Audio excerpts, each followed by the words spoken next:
Position beaucoup plus délicate pour la France en Centrafrique. 2 mois après le déploiement des Français, le ministre de la Défense y retourne pour la 3e fois.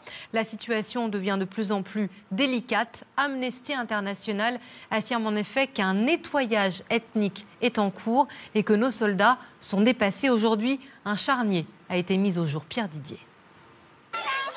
L'exode dure depuis maintenant des semaines. Les musulmans de Bangui désertent leur quartier et partent en convoi de camions surchargés vers le Tchad ou le Cameroun.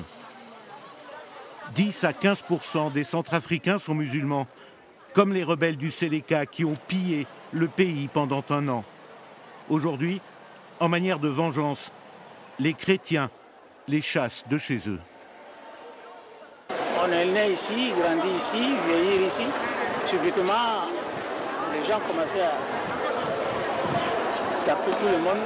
Si tu es musulman, on te tape, pas te rester ici. C'est pas votre pays, il faut partir.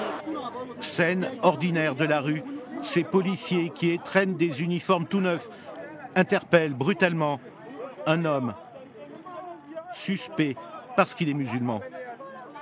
Ailleurs, des soldats de la force africaine découvrent un puits rempli de corps des victimes de violences intercommunautaires. Les 1600 soldats français s'emploient bien à sécuriser la capitale. Mais ce blindé qui évacue un musulman menacé de lynchage est pris à partie par la foule. Les soldats français font face à un ennemi insaisissable, la haine intercommunautaire. Pour la 3e fois en quelques semaines, Jean-Yves Le Drian était aujourd'hui à Bangui.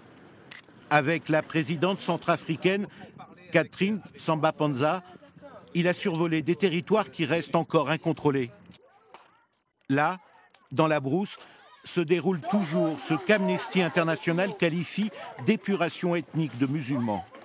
Ma petite sœur, ils l'ont tué. Ils l'ont partagé en deux. Ils ont déshabillé tous mes grands sœurs et ma mère. Ils l'ont tué. Ils ont pris leur argent. Et dans ces villages pillés, règne désormais un silence de mort. Au sud du continent africain, la tension